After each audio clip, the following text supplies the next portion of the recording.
Sebelumnya mari kita berdoa. Tuhan Yesus Bapa kami dalam surga, kami mengucap syukur terima kasih. Oleh karena kasih dan kemurahan-Mu Tuhan, kami boleh beribadah kembali pada pagi dan siang hari ini di CMC Cabai Rawit di Kota Bandung. Terima kasih buat kesempatan yang Kau berikan kepada kami untuk memuji, memuliakan nama-Mu, untuk mendengarkan firman-Mu. Oh Tuhan Yesus, terima kasih kami boleh hadir di tempat ini. Oh, terima kasih Bapa. Terima kasih, terima kasih. Dan saatnya Tuhan berfirmanlah. Kami siap mendengarkan firman-Mu. Dalam nama Tuhan Yesus. Haleluya. Amin. Puji Tuhan. Shalom. Ya, dimanapun saudara berada, baik yang ada di tempat ini, maupun yang mengikutinya lewat Facebook, siaran langsung, maupun mengikutinya lewat Zoom, atau nanti akan mengikutinya lewat YouTube. Ya, pagi hari ini, hari Minggu tanggal 27 November, minggu terakhir di bulan November. Minggu depan kita sudah masuk ke bulan Desember. Ya, jadi pohon Natal sudah disiapkan. Kita akan menyambut hari kelahiran Juru Selamat kita, Tuhan Yesus Kristus. Pagi ini saya akan menyampaikan khotbah dengan judul Dare to Give, atau dalam bahasa Indonesianya berani memberi. Ya, itu tema khotbah saya pada pagi hari ini, berani memberi. Oke. Saudara kekasih dalam Kristus, ketika kita menyebutkan kata memberi, ya, ngasih, maka ada beberapa yang muncul di dalam pikiran orang. Mungkin juga termasuk saudara. Ya, apa itu? Kata apa? Pikiran apa yang muncul kalau kita menyebut kata memberi? Satu, itu berarti saya harus menyerahkan sesuatu. Saya harus membagikan sesuatu. Saya harus memindahkan yang tadinya dari sini jadi pindah ke sana. Dan akhirnya sudah diserahkan, sudah dibagikan, sudah dipindahkan, maka akibatnya akan apa? Mengurangi. Nah, ini dia. Kata mengurangi ini yang paling nggak disukai ya. Yang disukai tambah-tambah. Ya, kali-kali. Tapi kalau bagi-bagi, nah ini berkurang. Ya, maka akan terjadi pengurangan. Apa yang saya miliki jadi berkurang. Nah, ini dia. Kalau bicara ada yang berkurang dari sebelumnya, muncul, aduh, rugi dong. Maka banyak orang yang tidak mau, tidak suka, malas. Dan akhirnya takut memberi. Dari mulai merasa saya akan mengalami kerugian karena berkurang apa yang saya miliki. Akhirnya jadi malaslah kalau bicara memberi, ngasih, malas. Dan akhirnya kamu mau kesini mau ngapain? Mau minta ya? Aduh, kalau mau minta enggak deh. Nggak usah ketemu deh. Asal ada kata memberi, dia jadi takut. Pagi hari ini di dalam nama Tuhan Yesus Kristus, kita mau mengubahnya dari takut memberi menjadi berani memberi. Ya, jangan lagi kita berada dalam posisi takut memberi karena berpikir kalau saya memberi, apalagi sering dan rajin memberi, makanya saya akan menjadi berkurang. Berkurang barang saya, berkurang kepunyaan saya, berkurang uang saya, berkurang tenaga saya, semuanya serba berkurang. Dan akibatnya apa? Orang yang seperti itu akan menjadi orang yang apa? Pelit, kikir, dan akhirnya cuek. Apa yang mau terjadi sama orang lain terjadilah, dan bukan saudara saya ini. Saudara pun bukan saudara dekat ini. Ya, cuek. Oh, dia ada kejadian gitu ya? Oh, gitu ya? Hanya gitu ya? Tidak ada tergerak hatinya untuk peduli dan kemudian memperhatikan, kemudian membantu dan akhirnya memberi. Nggak ada. Apakah betul kalau kita memberi itu artinya kita rugi? Mari kita lihat apa kata firman Tuhan. Kita buka Kisah Para Rasul. Ya, kita buka Kisah Para Rasul. Pasal 20 ayat yang ke-35. Apakah memberi adalah rugi? Ini kata firman Tuhan.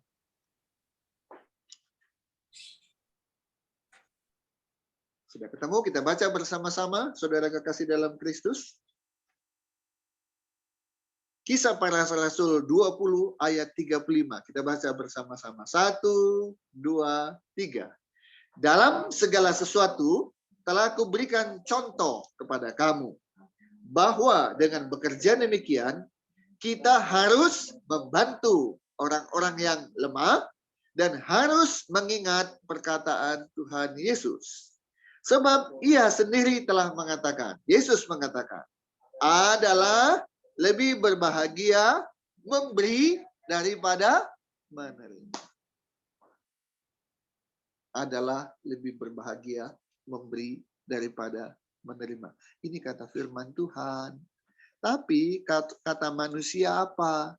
Mana lebih enak? Ngasih atau dapat? Nah, ayo. Manusia seringkali punya pendapat. Ya lebih enak dapat dong. Lebih enak menerima dong daripada memberi. Menerima artinya bertambah apa yang saya punya. Yang tadi tidak saya miliki, jadi saya miliki. Yang tadinya sedikit, jadi nambah. Ya enak dong. Tapi kalau memberi, yang tadinya segini, jadi segini. Berkurang. Rugi dong. Nah, saya mau tanya, mana yang lebih benar? Pikiran Tuhan atau pikiran manusia? Pendapat Tuhan atau pendapat manusia? Yang kita mau ikuti pendapat manusia atau pendapat Tuhan? Kita belajar untuk mendengarkan dan mentaati apa yang Tuhan katakan. Lebih berbahagia memberi daripada menerima. Nah, bagaimana ini bisa dibuktikan kalau kita nggak pernah mempraktekkannya?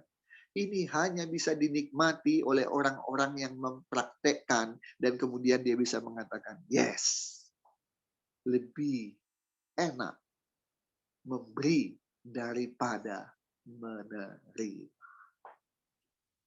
Ya. Kenapa?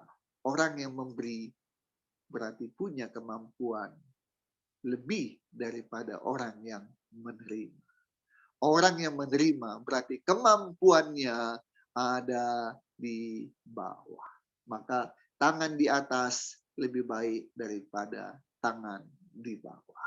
Ya, saudara-saudara, mari kita ingat kembali khotbah saya minggu lalu. Ya, khotbah saya minggu lalu. Saya sampaikan lewat Amsal 11 ayat 24. Ada orang menyebar harta, tetapi bertambah kaya. Ya, jadi kalau orang tidak segan-segan, tidak takut-takut, dia punya, dia bagi, ada, dia bagi, dia beri, tidak berkurang, saudara, tidak menjadi miskin, tidak menjadi rugi, tapi sebaliknya bertambah kaya. Aneh ya, inilah kalau pikiran manusia. Memberi itu membuat kita jadi kurang, tapi Tuhan bilang tidak. Memberi akan bertambah. Jadi sekali lagi, jangan ikuti pikiran manusia, tapi ikutilah pikiran Tuhan. Minggu lalu saya juga menyampaikan di Matius 14 ayat 13 sampai 21. 5 roti, ya. Kalau saudara ingat, minggu lalu saya menyampaikan khotbah matematika Tuhan dengan versus matematikanya manusia. Ya. Matius 14 ayat 13 sampai 21, 5 roti, 2 ikan.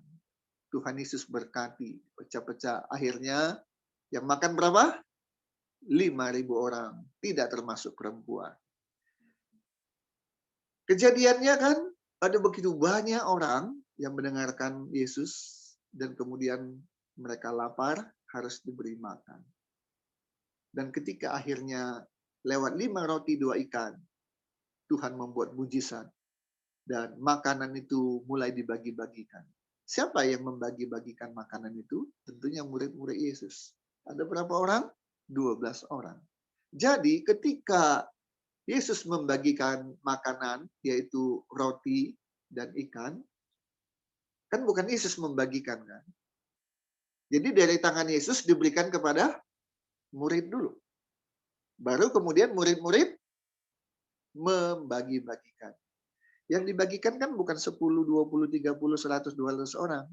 Lebih dari 5.000 orang. Jadi lama nggak proses pembagian itu? Lama. Pertanyaan saya, yang lapar saat itu hanya orang banyak atau murid juga lapar? Semua, termasuk murid. Kalau 5.000 orang lebih, itu berada di mana? Di tempat masing-masing kan? Duduk kan, menunggu. Lah kalau murid ngapain? Mondar-mandir kan? Dari suatu tempat ke tempat yang lain, pokoknya menyebar ke seluruh tempat di mana orang berada. Tambah lapar nggak? Ya kan? Tapi dia tunduk, dia taat. Tuhan Yesus katakan, bagikan kepada mereka. Mereka bagi. Mau capek, mau apa, mereka lakukan. Dan akhirnya firman Tuhan mencatat, semua kenyang, yang makan 5.000, itu hanya laki-laki, belum terhitung perempuan. Habis nggak itu? Kalau manusia ya, mungkin berpikir gini, ini saya bagi-bagiin, saya kebagian nggak? Kan gitu. Nah, dalam apa pembagian? Sisakan dulu, baru kemudian dibagikan. Ini murid tidak. Bagikan dulu ke orang lain. Bagikan dulu, berikan dulu orang lain. Karena Tuhan tahu. Kalau Tuhan perintah, Tuhan bertanggung jawab. Setelah dikumpulkan, sisanya berapa? Habis nggak satu bakul? 12 kan? 12 bakul, ada 12 murid. Jadi satu murid kebagian berapa? Satu bakul. Habis nggak itu kira-kira? Nggak bakal. Artinya, Tuhan kalau memberi, nggak kira-kira, lebih daripada apa yang dibutuhkan oleh manusia. Sehingga tergenapi apa yang tidak pernah dilihat oleh mata, tidak pernah didengar oleh telinga, tidak pernah timbul dalam hati, itu yang Tuhan sediakan bagi kita. Ya, jadi memberi. Kata manusia rugi, kata Tuhan tidak. Sebab lebih bahagia memberi daripada menerima. Masalahnya kita percaya atau tidak, itu dia kan. Nah, mari kita belajar sekarang. Jangan takut memberi. Ayo kita katakan sama-sama. 1, 2, 3. Jangan takut memberi. Artinya berani memberi. Nah, apa yang kita beri, saudara-saudara? Bisa uang. Bisa. Apa lagi? Bisa barang. Saya nggak punya uang, tapi saya punya barang. Ya berikan barangmu. Saya nggak punya uang, saya juga nggak punya barang, tapi saya punya tenaga. Berikan tenagamu. Tahun 79, tahun 79, gereja mengadakan aksi pencarian dana waktu itu. Dan kemudian menggunakan gedung dulu, mungkin yang usianya 40-50 tahun ke atas mungkin tahu. Kalau usianya 20-30 mungkin tidak tahu ya. Di Situaksan ada sebuah gedung, namanya Situaksan Permai. Ya, itu gedung cukup besar. Kemudian tempat untuk pesta-pesta, pernikahan bisa menggunakan di sana. Dan seingat saya, waktu saya wisuda SMA juga tempatnya di sana. Nah, tahun 79 itu gedungnya baru jadi, belum pernah dipakai. Jadi gereja waktu itu menggunakan pertama kali ya untuk acara pencarian dana. Apa yang kami lakukan? Kami membersihkan lantai, nyapu lantai, kemudian ngepel lantai untuk kemudian disusun kursi dan dipakai. Saya nggak tahu persis itu luasnya berapa, tapi ya menurut saya itu cukup luas lah, ya cukup luas. Bagi yang pernah dulu, sekarang udah gedungnya nggak dipakai lagi ya. Kalau pernah masuk ke Situaksan Permai, tahulah berapa kali berapa. Saudara yang menyapu, yang ngepel itu seingat saya waktu itu hanya berapa ya, 3-4 orang. Saya termasuk di antaranya. Saya mengalami, ya saya merasakan, ini kepala ini berkunang-kunang. Kenapa? Pertama, yang disapu, yang dipel itu cukup luas, terus kemudian nunduk gitu ya. Nah, nyapu nunduk, ngepel nunduk, ya capek. Tapi kami dalam rangka mencari dana, ada yang bisa memberikan dana, uang, ada yang bisa memberikan barang. Nah, barang bisa dijual jadi uang, tapi ada yang bisa berikan tenaga, berikan tenaga. Ya. Jadi jangan punya alasan, saya nggak punya uang, apa yang mau dikasih? Saya nggak punya barang, apa yang mau dikasih? Kau punya tenaga, berikan tenagamu. Ya, saya nggak punya uang, saya nggak punya barang, tenaga juga sudah berkurang, ini udah tua. Masih ada yang kau bisa beri apa? Pikiranmu. Berikan nasihat, berikan pendapat yang bisa membantu orang lain. Hari Sabtu siang saya menerima seorang yang konsultasi hukum. Ya, profesi saya advokat. Dia konsultasi hukum, datang dari luar kota, bertanya kepada saya tentang ini, tentang ini, tentang ini, tentang ini. Dan kemudian punya rencana untuk melakukan tindakan ini. Oke. Saya bilang, kenapa harus melakukan itu? Karena begini, begini, begini. Saya takut kalau saya nggak lakukan ini, begini, begini, begini. Nah, dia kemukakan. Saya bilang, tidak. Makanya untung kamu datang kepada saya. Sehingga apa yang kamu pikirkan, apa yang kamu takutkan, itu kan karena kamu tidak tahu. Sekarang saya sudah jelaskan kepada kamu, enggak. Nah, tergantung. Kamu sudah ngerti, paham, ikuti saya, atau mau tetap ikuti yang engkau tadi tidak tahu, dan engkau akhirnya takut. Nah, setelah dia dengarkan saya, oh ternyata begitu ya Pak Yunus ya. Ya memang begitu. Saya nggak tahu. Ya memang kamu nggak tahu karena kamu bukan orang yang mengerti tentang hukum. Bertanya kepada orang yang berkecimpung di bidang hukum, pengacara, ini penjelasannya. Oh, saya nggak kasih dia uang, saya nggak kasih dia barang, asik ngomong, malah minuman yang ada di meja juga nggak sempat saya tawarkan, tapi saya memberikan dia apa? Pendapat, memberikan saran, memberikan nasihat. Kamu nggak perlu melakukan ini, buang-buang waktu, buang-buang tenaga, dan mungkin buang uang. Nggak usah. Kalau kamu nggak lakukan, kamu juga nggak perlu takut akan begini-gini, karena nggak begitu. Oh, terima kasih. Dan dia pulang. Saya memberikan pendapat, memberikan nasihat, pendapat hukum, nasihat di bidang hukum. Ya, kita bisa memberikan uang, kita bisa memberikan barang, kita bisa memberikan tenaga, kita bisa berikan pikiran kita, pendapat kita, nasihat kita. Satu lagi, kita bisa memberikan perhatian kita, kepedulian kita. Banyak hal yang kita bisa beri, saudara. Jadi jangan pernah bilang karena saya nggak punya uang, maka saya nggak bisa bantu apa-apa, memberi apa-apa. Tidak. Ya, mari kita lihat Matius 10 ayat 42. Matius 10 ayat 42.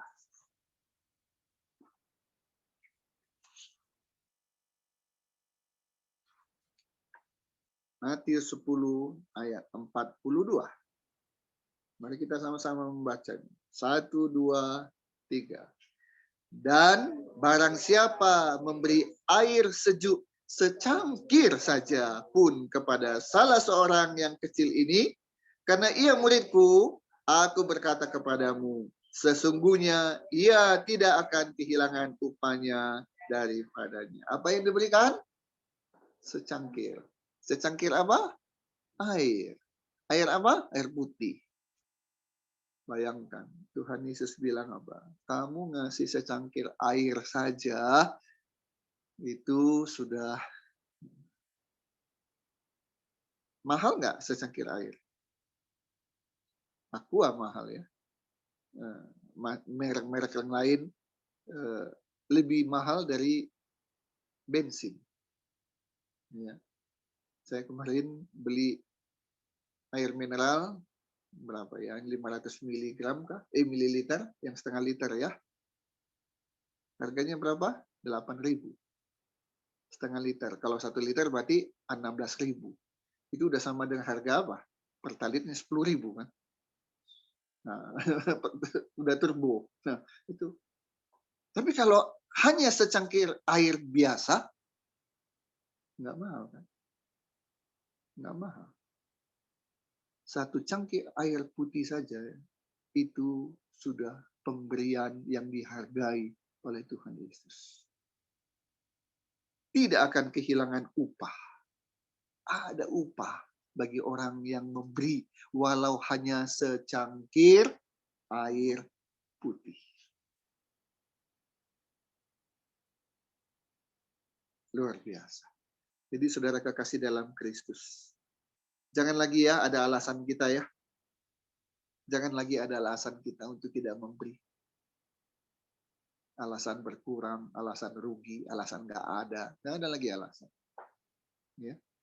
Saya mau menceritakan dua cerita. Sebenarnya banyak yang saya mau ceritakan saudara, tapi karena waktu, saya mau ceritakan dua cerita. Cerita ini pun benar atau enggaknya juga nggak tahu lah, tapi udah banyak beredar di media sosial. Ya. Nah, lepas dari benar nggak benarnya, tapi ada makna dari cerita yang saya dapatkan dan saya mau bagikan pada kita siang hari ini. Yang pertama cerita dari Bill Gates. Ya, kita tahu Bill Gates ini adalah salah seorang terkaya di dunia, bukan di Amerika saja, tapi di dunia. Nah, dia cerita kejadian belasan tahun yang lalu. Ya, saat itu dia bepergian dan entah memang tidak punya uang kecil atau memang waktu itu dia sama sekali kehabisan uang. Nah, saya juga nggak terlalu pasti, tapi pokoknya dia menceritakan dia nggak bisa membeli koran. Nah, rupanya waktu itu dia membutuhkan untuk beli koran, dan di tempat dia berada ada tukang koran. Dan dia bilang, maaf, saya nggak bisa bayar untuk koranmu, karena saya nggak punya uang. Si tukang koran bilang, oh nggak apa-apa, nggak apa-apa. Nih, saya berikan kepada kamu. Tapi saya nggak punya uang. Nggak apa-apa. Nih, ambil. Saya berikan kepada kamu cuma-cuma, alias gratis. Dia ambil korannya secara gratis. Satu kali. Ternyata beberapa waktu kemudian, tidak begitu waktu yang lama, dia berada lagi di tempat yang sama, dan nggak punya uang lagi. Dan bilang, aduh, kali ini juga sama, saya nggak punya uang. Apa kata si tukang koran? Koran bilangnya, dasar lu, modus lu. Dulu lu ngomong gitu. Sekarang ngomong gitu lagi. Emang gua mau percaya sama lu? Dasar tukang bohong. Apa dia bilang gitu? Enggak. Dengan senyum bilang, oh nggak apa-apa. Nggak apa-apa. Nih, saya berikan lagi kepada kamu koran. Begitu koran, satu koran kan berarti berapa untungnya kalau jual. Apalagi dia berikan gratis. Sudah nggak dapat untung, dia harus bayar untuk koran dari keuntungan dia. Tapi tukang koran 2 kali memberikan kepada Bill Gates secara cuma-cuma, gratis. Dan waktu berlalu, kurang lebih katanya 19 tahun kemudian, Bill Gates sudah menjadi orang terkaya di dunia. Siapa yang nggak kenal Bill Gates gitu ya? Mayoritas orang dunia pasti kenal nama Bill Gates sebagai orang yang salah satu terkaya di dunia. Dia ingat kejadian itu. Maka dia berusaha mencari si tukang koran. Dan ketemu. Ya, ketemu. Dan dia bilang, apa kamu ingat saya? 19 tahun sudah berlalu. Ya, bisa aja orang lupa kan. Kejadian banyak, orang pun banyak, jadi nggak ingat. Tapi si tukang koran bilang, ingat. Ya, kamu pernah memberikan kepada saya koran. Iya, 2 kali. Ini ingat benar gitu ya. Ingat benar. Dan Bill Gates mengatakan begini. Ada banyak orang bilang, saya adalah orang kaya. Betul, saat ini saya orang kaya. Salah satu orang terkaya di dunia. Tapi kekayaan saya nggak berarti dibandingkan si tukang koran. Ya. Dia memberikan kepada saya koran 2 kali secara cuma-cuma. Saya bisa beli pabrik koran, perusahaan koran, karena saya punya banyak uang. Tapi dia hanya seorang penjual koran, mau memberikan kepada orang yang tidak punya uang. Dia berikan cuma-cuma. Itu adalah orang yang kaya. Saudara, orang kaya punya banyak uang, itu fakta. Tapi kalau orang kaya tidak mau peduli, tidak mau memberi, tidak mau berbagi, itu sebenarnya orang miskin. Dia kaya secara materi, tapi miskin secara mental, secara jiwa, secara roh. Ya, oke. Cerita yang kedua. Saudara, saya yakin nama ini nggak dikenal. Saya pun nggak kenal. Bukan orang yang nggak saya kenal. Nama ini pun saya nggak pernah dengar. Ya, tapi akhirnya jadi tahu. Dan sekarang saudara pun yang tadinya nggak tahu jadi tahu, kecuali yang sudah tahu sebelumnya. Oke. Namanya adalah Chow Te Wang. Nah, uang ini uang lagi ya. Nah, kadang-kadang nama ini pengaruh juga pada ini ya, hidup seseorang. Namanya Chow Te Wang. Ini adalah salah seorang yang kaya, terkaya di Tiongkok. Dan termasuk terkaya di dunia. Konon informasi yang saya dapat, dia malah lebih kaya dari Bill Gates. Ya, biasanya kalau kita buka internet kan ada daftar orang terkaya di dunia. 1 ini, 2 ini, 3 ini, 4 ini. Nah, kan? Nah, Chow Tae Wang ini nggak tahu masuk nggak dia ya. Tapi info yang saya dapat, kekayaannya Bill Gates masih di bawah Chow Tae Wang. Bisa iya, bisa nggak tahu lah, kita nggak terlalu pusing lah.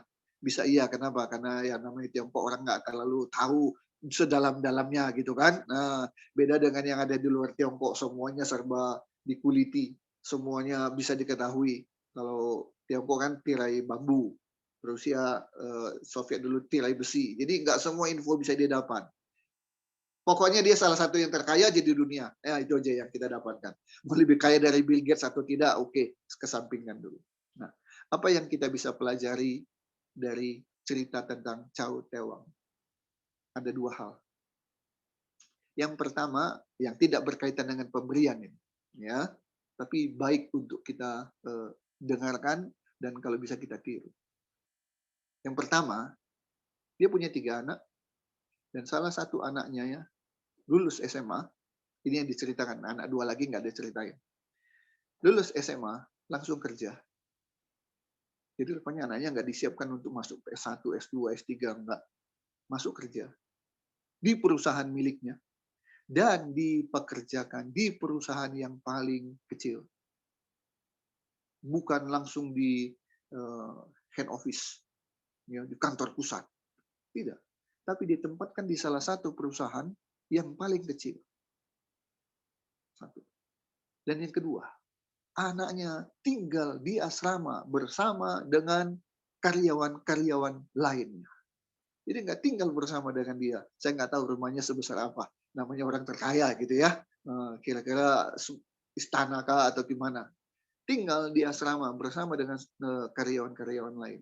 Dan yang ketiga, diberikan mobil bekas yang sudah tua. Dan dia bilang apa? Anak harus diajar untuk mengalami kesulitan sebelum dia bisa menikmati hidup ini. Supaya apa? Anak betul-betul bisa menghargai namanya nilai uang. Oke, saya setuju dengan apa yang dilakukan oleh Chow Tae Wang untuk satu hal ini.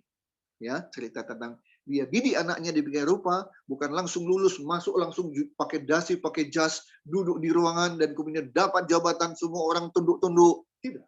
Dia ajar dulu, dia didik anaknya dulu untuk mengalami susah. Hilangkan gengsi. Kamu anak orang paling kaya, tapi kamu belajar untuk mengalami kesulitan. Supaya tahu nanti menghargai uang, menghargai orang, dan sebagainya. Nah, tapi satu hal yang saya baca tentang Chow Tae Wang. Apa? Setiap tahun dia menyumbangkan uangnya ratusan miliar untuk macam-macam.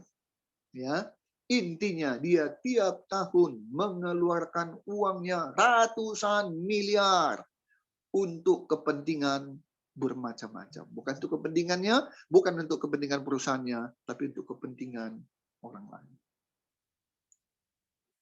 Saudara kasih dalam Kristus. Saya tidak tahu persis agamanya Bill Gates, tapi dugaan saya Bill Gates Kristen. Bukan Kristen. Jadi apa agamanya Bill Gates? Hah? Nah, nggak tahu lah ya.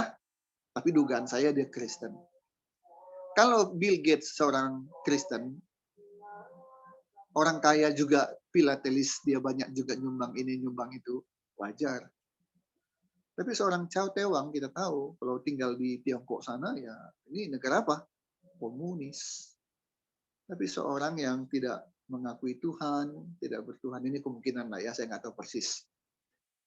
Tapi mau memberi ratusan miliar untuk kepentingan orang lain, kita harus belajar dari orang-orang seperti ini. Jangan pelit, ya, jangan kikir. Saya harus ngaku dosa, saudara. Ya, ngaku dosa. Apa dosa saya? Pelit. Khususnya ke tukang parkir.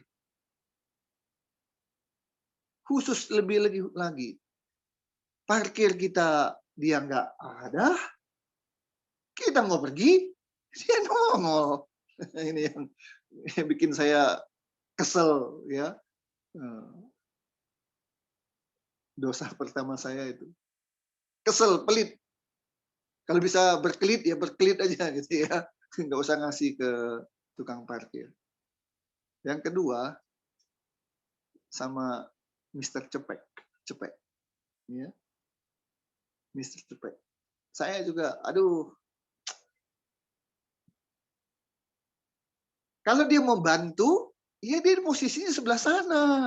Hambat yang lain supaya saya atau semua pengendara bisa lewat. Ini enggak. Dia di sini gitu. Jadi kita yang berusaha, dia hanya terima duitnya doang. Nah, itu bikin saya, ini orang enak banget. Mending dulu Cepek, Mr. Cepek. Sekarang Mr. Gope, 5 kali lipat. Nah. Tapi saya belajar. Belajar dari siapa? Dari istri saya. Kasih. Dan belajar juga. Kadang-kadang ngasih uang parkir. Di Bandung berapa? 2.000 ya? Nah, 2.000. Jalan tertentu 3.000.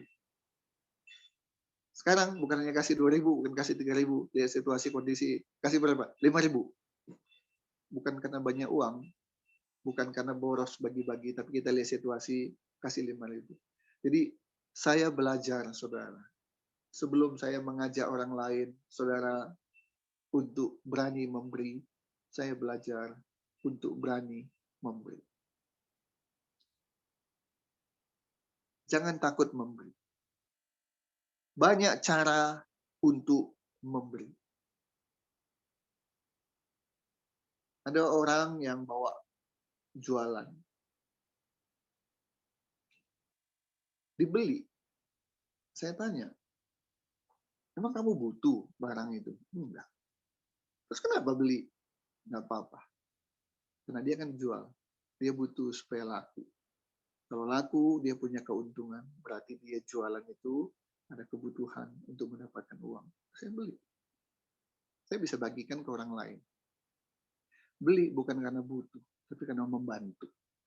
Banyak cara untuk bisa memberi, saudara. Dan banyak cara juga yang bisa diberi. Uang, barang, pikiran, tenaga, perhatian, kepedulian. Terakhir, kita buka Markus 12 ayat 44. Markus 12 ayat 44. Memberi bukan masalah jumlah, tapi memberi adalah masalah hati. Karena hati yang mengasihi. Ada kasih Kristus di dalam hati. Markus 12 ayat 44.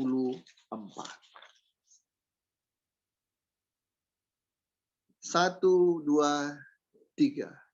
Sebab mereka semua memberi dari kelimpahannya. Tetapi janda ini memberi dari kekurangannya. Semua yang ada padanya, yaitu seluruh nafkahnya. 10.000 bisa kecil, bisa besar. Bisa kecil dibandingkan orang yang punya uang 10 juta. Jadi 10.000 nggak ada artinya. 1 juta bisa kecil, bisa besar. 1 juta kecil bagi orang yang punya uang miliaran, bahkan triliunan. Tapi 10.000 bisa banyak bagi orang yang saat itu tidak punya uang sama sekali. Nah, kalau orang memberikan 10.000 itu kecil. Tapi orang yang hanya punya uang 10.000 di dompetnya saat itu, kalau dia berikan 5.000 saja, itu udah setengah dari apa yang dia punya. Kalau dia berikan 10.000, berarti dia berikan seluruh yang ada pada dia. Ya. Nah, janda ini memberikan apa? Karena dia punya hati, dia punya kasih, dia berikan seluruhnya dari apa yang ada pada dia. Seluruhnya. Itu yang dia lakukan. Dan Yesus perhatikan. Saudara, Yesus adalah roh. Roh Kudus melihat semua apa yang kita lakukan. Jadi sekalipun manusia nggak lihat, nggak usah pusing. Tuhan lihat. Dan Tuhan membalas. Beri, beri, beri. Baru beberapa hari lalu terjadi gempa bumi di Cianjur. Ya, ada banyak korban, meninggal ratusan, rumah yang hancur rata dengan tanah, jalan terbelah, bahkan ada jalan yang hilang lenyap, longsor, sehingga terjadi jurang. Dibutuhkan pertolongan, dibutuhkan bantuan. Mari ulurkan tangan kita. Mari saatnya kita memberi. Setidak-tidaknya, paling minimal, saudara, berdoalah untuk para korban. Agar mereka kuat, tabah, menghadapi masalah kesulitan ini. Jangan masalah membuat mereka jadi mata gelap.